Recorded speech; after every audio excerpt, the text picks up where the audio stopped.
Hey, it's the Brian Hornback Experience. This is episode 172. I'm not in the Old Forge Distillery podcast studio. I'm on location in an undisclosed location with an old friend of mine, William Daniel. William, how are you? Good. How are you? Good. So we ran into each other at our friend Elaine Davis's campaign kickoff. Elaine's running for re-election. She's been in the State House now, Republican member for District 18. She's been in there now for finishing up her first term, 2 years. So we were at her campaign kickoff. Obviously, national elections going on, right? A lot of things going on. Actually, we're recording this the night after J.D. Vance, my opinion, beat Tim Walz's butt.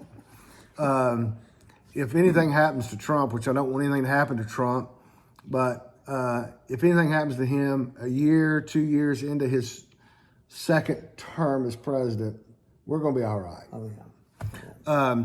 But William was telling me about some several years ago. He was not in the country.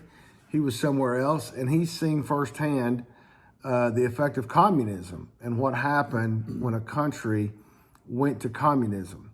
So we thought, William and I thought, this would be a great opportunity before we start getting into early vote starts October 16th. Everybody in Knoxville and Knox County is going to be on vacation next week with fall break. So we thought it was a great opportunity for us to go ahead and talk about what William saw firsthand with communism. So William, tell us. It was interesting. Our church, our pastor, wanted to go when he found out that communism had fallen. He had dreamed that he was supposed to go to this country, and so God put it on my heart to go as well. And there was 32 of us that went, and we went over to do some reconstruction and some construction for a church. So we've been trying to support under the table, so to speak. And so we get there, and our first day we had broken up into, we had two crews that were going to work. And it was really interesting because there was a couple gentlemen that was sitting in typical church brown beige chairs, fold out metal chairs. Yep. And they're sitting there, and something a lot of people don't really realize is, and the country was Romania, and Romania wanted to be a mini USA, so people that were 40 years old and older when communism took over, they would take English as really an equal language because to be a mini USA, you have to be able to speak English. Right. So it wasn't uncommon to hear a lot of people speaking English to you. So I'm watching these gentlemen. We get started 8 a.m. Watching these gentlemen, they're going, hey, and of course I couldn't understand Romanian. Right. So, but as they continued to talk, I could see them constantly shrugging their shoulders. And so I asked them at lunchtime, thought, I'm going to sit with them. I just want to hear what they've got to say because we may not be doing this right. So sit down with them, and I asked them, I said, you're shaking your heads. Are we doing this the way you all want it done, like you do? Oh, no, Mr. William, please understand. You're doing great. I said, you have to understand, we've not seen people work like this in 40 years. Oh, wow. And I said, why is that? And they said, people all get paid the same. Said, you get the equivalent back then of 40 American dollars a month. Wow. Everybody gets it, whether you work or you don't. And they said, that's the reason nothing ever gets done. And they said, what's your all's philosophy on work? I said, we create a plan, then we work the plan to completion. And they said, wow, that is so cool. And so I said, well, what's your all's philosophy on work? And they said, the government pretends to pay us, we pretend to work. And so I thought, man, we're having this great conversation. This is a wonderful time to ask them about socialized medicine. So I asked the gentleman, I said, well, can you all talk to me about socialized medicine?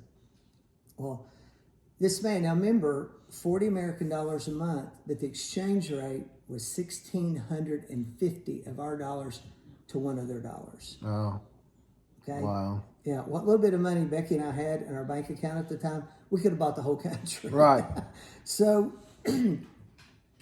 when when I asked about that, so they don't have extra money for clothes. Right. The clothes are expensive, but it's all about their it's all about what they can afford, because by the time you buy your food and you pay your utility bills, then all of a sudden there's nothing left. And so for parents to be able to buy their children clothes, they have to miss meals during the month Wow. to save up enough money to buy their kids a shirt, Wow. pair of tennis shoes, whatever. Wow. And the parents typically don't buy very many clothes. Right.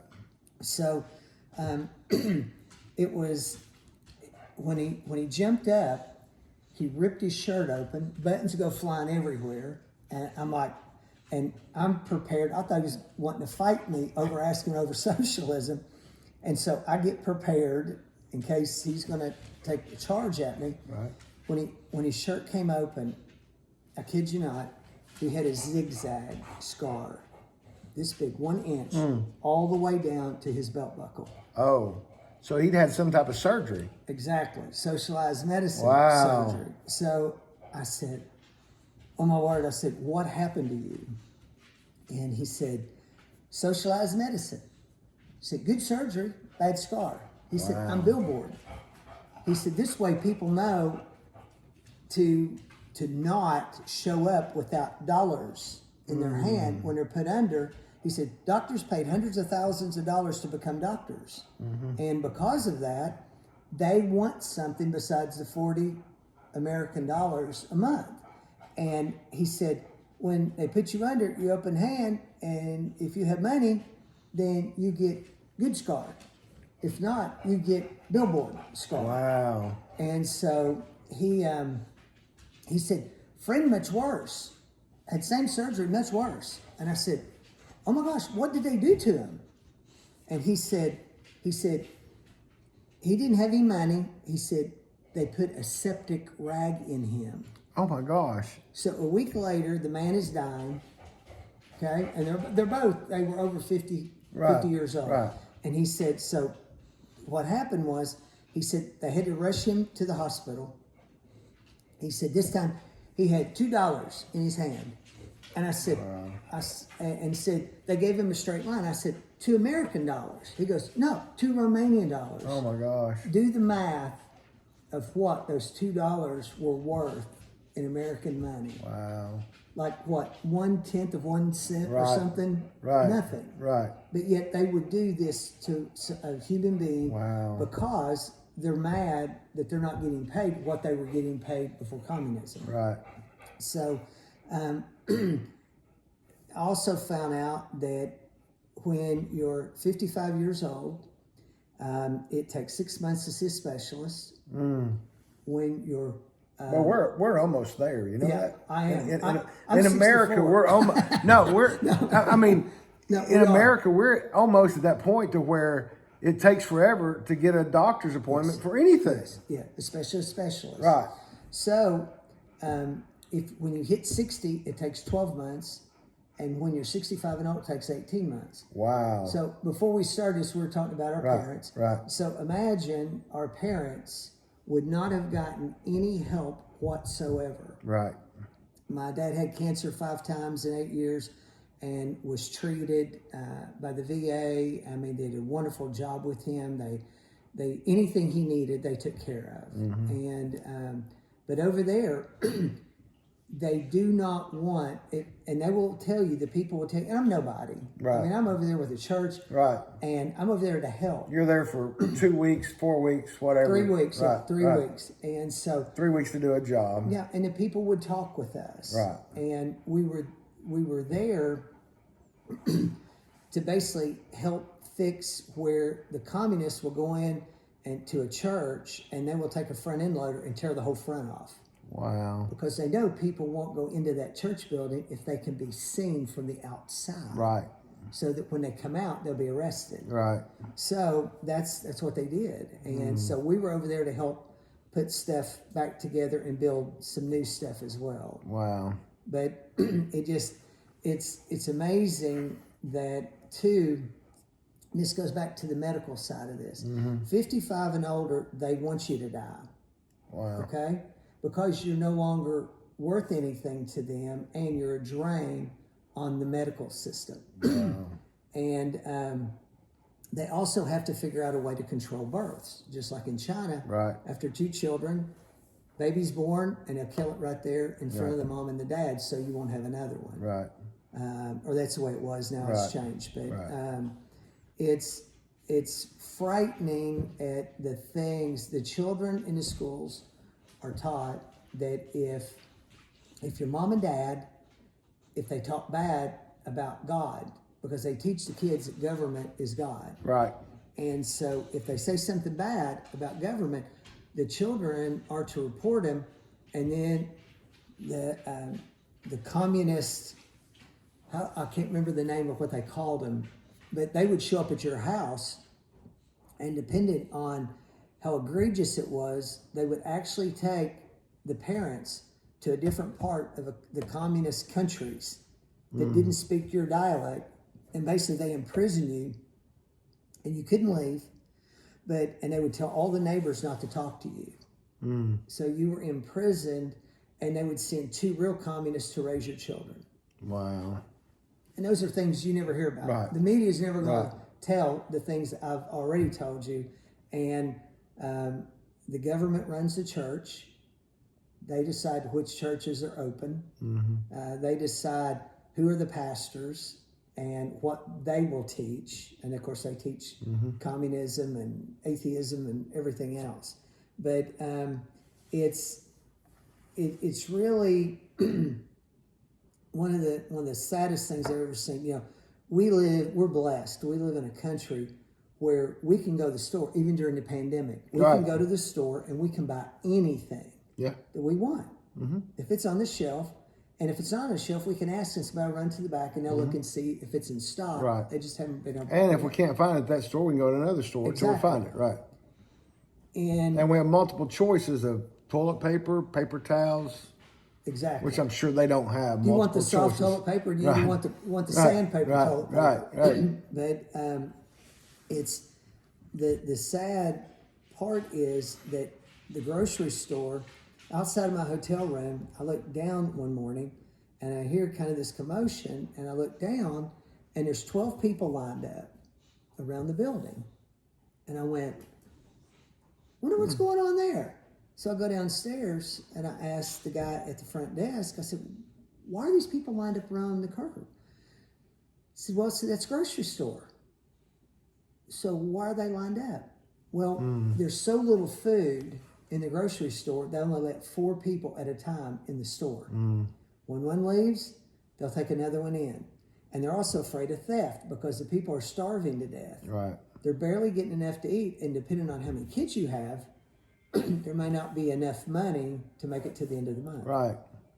Well, and then also, if they only got so much supplies in, they only got so much food, right? So if you've got 12 people in line, but you only got enough food for 8 people, then, I mean, you know, it's a supply and demand thing, right? I mean, something that we've never had to really worry about here in America. And they keep it that way so that you're constantly dependent upon the government. Right.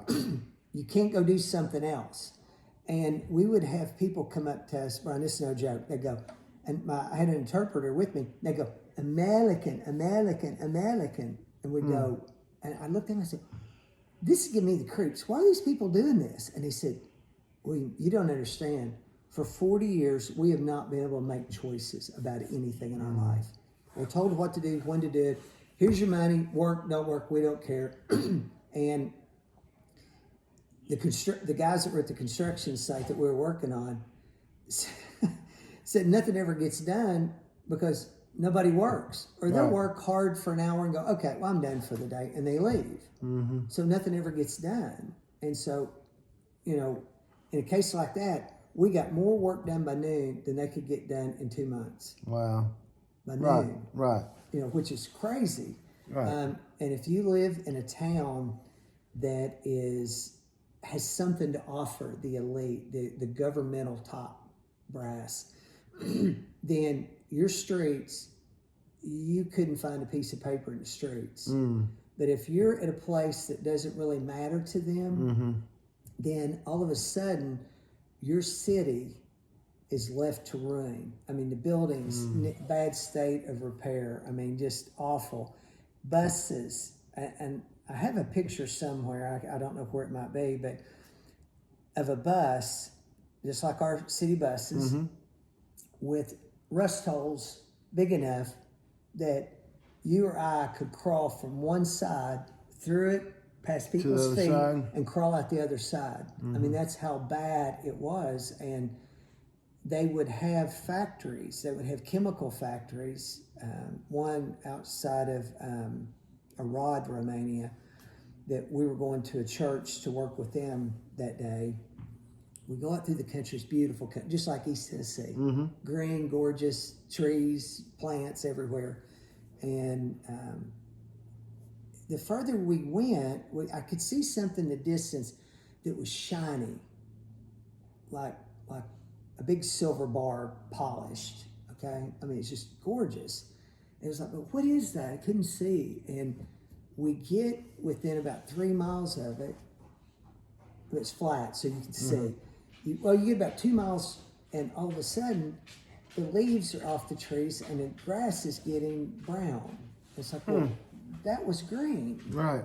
Why is this brown? Yeah, why is this brown?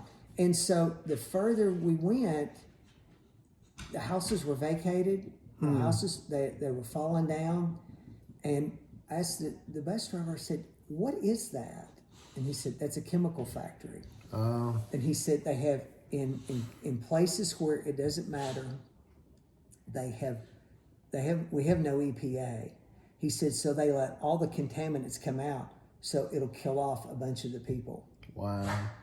Because again, they don't want to feed them all. Right. You know, the ones even that are younger, the healthy ones, they want to keep them healthy, and they'll do everything they can to keep them healthy. But when you hit the 55 year, then they really, they don't care. They want to get rid of you.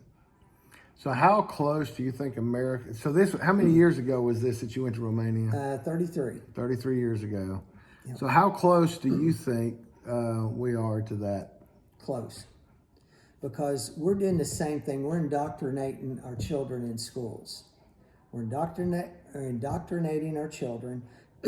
Our children, as they grow, then they begin to indoctrinate other kids they play with. You know, they talk about things and how it is. And the fact that Kamala wants to have government medication, it's socialized medicine. Right. And you're going to have doctors leave practice because they know they're going to get paid nothing. Right. And if they're going to all get paid the same, you know, ditch digger, garbage collector, you know, everybody makes the same, whether they work or they don't. Right, and we've been going through that. In America, we've been going through this discussion for a number of years, right? Yes. Because everybody wants a fair wage.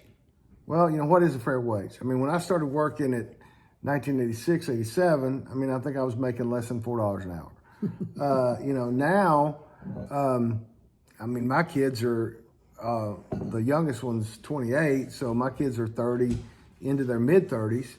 But, you know, you've got these kids that believe that when they go to work, they should be making 15, 17. I mean, I went through the Bojangles drive-through over the weekend, and you know, there was a flyer inside my bag. Come to Bojangles, make $17 an hour.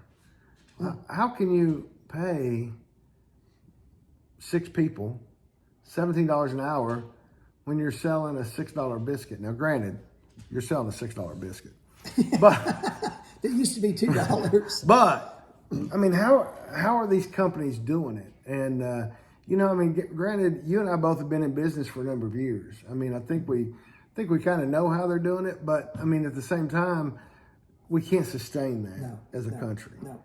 Well, and groceries. Right. You know, people can't afford groceries, and you know, that's just, to me. I've heard, I don't know how many people at our church and other places say, I don't really know what to do. I need to go to the grocery store and buy food, but I need my medication as well. Right. And then people say, well, that's why you need socialized medicine. No, because those people won't get that medication at their age when they turn 55. Right. They'll keep pushing it off and pushing it off. And, some of these vaccines that we have made people take, there are things that are in those that should not be in our bodies. Right. Okay, I won't go any further than that because I don't Right. want a conspiracy theory. Right. But I know, because I know from people who have double doctorates in pharmacology about what went in that stuff. Right. And aluminum, for one, is not supposed to be in your body. It's not Right. supposed to be in your deodorant. Causes aches and pains in your knees. So who does that affect?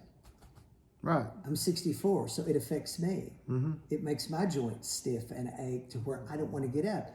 If I don't want to get up, guess what? My health goes downhill. Right. If my health goes downhill, if I'm in a communist, socialist country, then I'm not going to get treated. Right.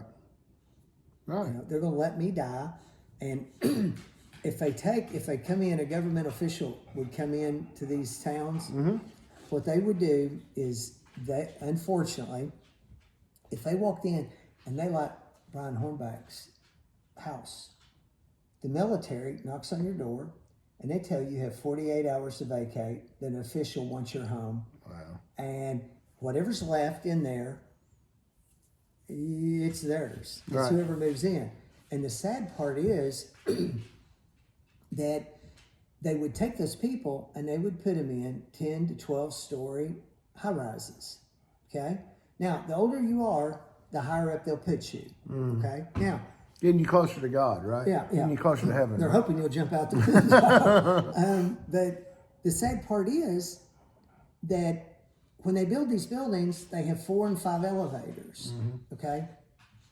Once they finish them and all the work is done, and the people initially get their furniture in them, then they tear up the elevators. Wow. So, at 64, I'm 1 year from being on the 12th floor. Okay? Imagine if, like my dad, I had cancer 5 times in 8 years and constantly going for chemo treatments.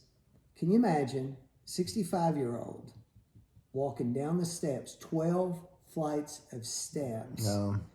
But even worse, I go have chemo for 3 hours. Then you got to walk I up. come back and I have to walk up 12 flights of stairs. So what people do, they just say, I'm just going to die.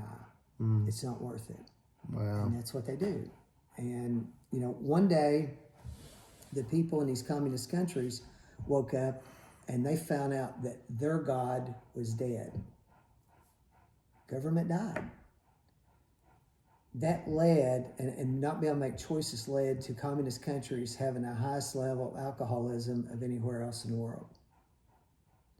Kids are given to orphanages constantly. I went to one orphanage that was gut-wrenching. I mean, there were so many people, so many of these kids, olive skin, big dark brown eyes, and they come up and they would grab your leg and trying to walk across the floor.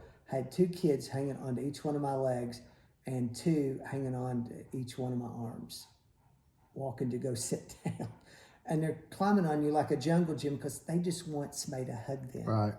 Because the people that are keeping them, they have like 50% more kids in these orphanages over there than they could handle, than they were licensed for, but they can't turn the kids away because then they'll be street kids and Right. little bitty kids. Right.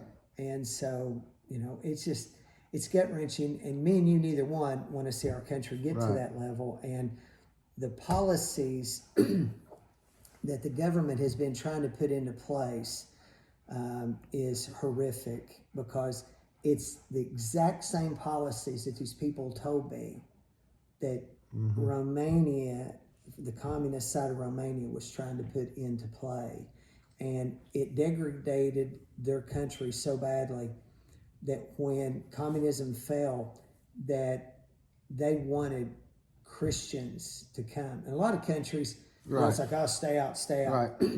They begged Christians to come and tell their people about God and about Jesus, which was remarkable. Right. And initially they were very cautious. They wouldn't let us go into the government buildings and schools and stuff. And the night before we left, they showed up at our hotel, two governmental officials, and looked like the FBI. You're like, okay, we're getting ready to go to jail. Yeah, well, that's really what we thought. And he said, can we speak to your leader? And I said, well, there's a couple of us that are the leaders. And he said, can we speak with you all behind closed doors? And it was like, okay. So we met with them. And they said, you all are the first group that's come here that's cared. You all went on a sightseeing tour. You were here to work. And you've brought all kinds of things to help our people. And we just want you to know how much we appreciate that. And your church is welcome here at any time. Please, please come back. Wow. So the next year, there was 130 some people that flew over from our church, and they could go anywhere they wanted to go to tell people about the gospel, which they weren't allowed to do before communism fell. Right. Wow. Well, I appreciate you telling that story. I didn't say in the introduction that William, like me, is a former elected official. He served on county commission during a time when I call your class of the county commissions the replacements, because in January of 2007 there were some folks that got appointed because of some vacancies, and then those folks had to be removed, and so William was one of them. He had ran for county commission, and he was one of them that got replaced until I guess the next election. Right? It's still been a long time ago, but so he served he served in public service here in Knox County, and he's still active in the community, still supporting friends like Elaine Davis. So before we get off, I want to remind everybody, Tuesday, November the 5th is Election Day. Donald Trump and J.D. Vance are on the top of the ticket. Marsha Blackburn, obviously running for re-election U.S. Senate. Her opponent is pretty much a socialist liberal who is from Knoxville. And then, of course, Becky Duncan Massey, State Senate. And then, of course, in District 18, our friend Elaine Davis. And Elaine served same district with you during the replacements. And so Elaine's been doing a good job. And so we want to continue to see Elaine get there. And it's going to take everybody getting out and voting. And early vote starts October 16th. And I'll give you the last couple of minutes to say whatever you want to say, William. Well, I'll say this. Getting to serve with Elaine, I didn't know her. And on Fridays, we would get a 1,200-page booklet delivered to our house. You remember those? I got the school board version, yeah. It was delivered by courier. And Elaine and I, we didn't know it at the time, but on Friday at 2 o'clock, they would arrive. And I would sit down and I would read every page and take notes on a legal pad. So about anything I had a question about. Elaine did the same thing. In the first meeting we get to, we sit down and we take our legal pad out. And it was like, what did you do? She said, well, I read all of this because I wanted to make sure I knew what we were talking about. And I honestly think that there was one other that did it, but most of the other people didn't do it. And that's the type of Elaine. Elaine doesn't do anything halfway. She goes all in, and she does everything she can to help our community, help the state, and really proud of the job that she's done, because it's not easy serving. No. It's really not. And for her to not only be willing to serve here, but to go downstate and serve, I'm really proud of her. She's one of 99. She's in District 18, which is one of 99 House districts across the state. I was on the school board from 2000 2004. Y'all were on like 2007, 2008, somewhere in 2000, whatever it was. But yeah, I did the same thing. And it's frustrating because as somebody I've personally been involved in politics since 1982, been watching things since the 90s. But it's frustrating because when I served on school board, I had gone through every page. And there were people that I knew that were sitting on the dais that had never opened their envelope. And I know during some county commission times that there were people who never opened the envelope and never looked at the contracts, never looked at what they were voting on. So it's important that we elect people like that, and it's important that we not allow people like that to get beat. Yes. Well, and we've got a good list of people down there that represents our community, and it's if we don't get out and vote, as my daughter used to tell some kids on the playground when she was in grade school, they'd be complaining and whining about stuff, and she said, "You get what you get, and don't pitch a fit." So if you're going to sit and do nothing, then expect nothing good to happen. Right. If you're going to get involved and at least you go vote, do your research. Don't just say, well, I've always been a Democrat, I've always been a Republican. Do the research and find out who's done what. Don't take the media just because the media says so. Right. Because we know all the lies that are told in the media. And so it's very important that you go listen to people, that you call and talk to them. Most of these people are accessible through a phone call, and find out what they stand for. Absolutely. All right. Well, y'all have a good time, and we'll see you on the next episode of the Brian Hornback Experience. Thanks.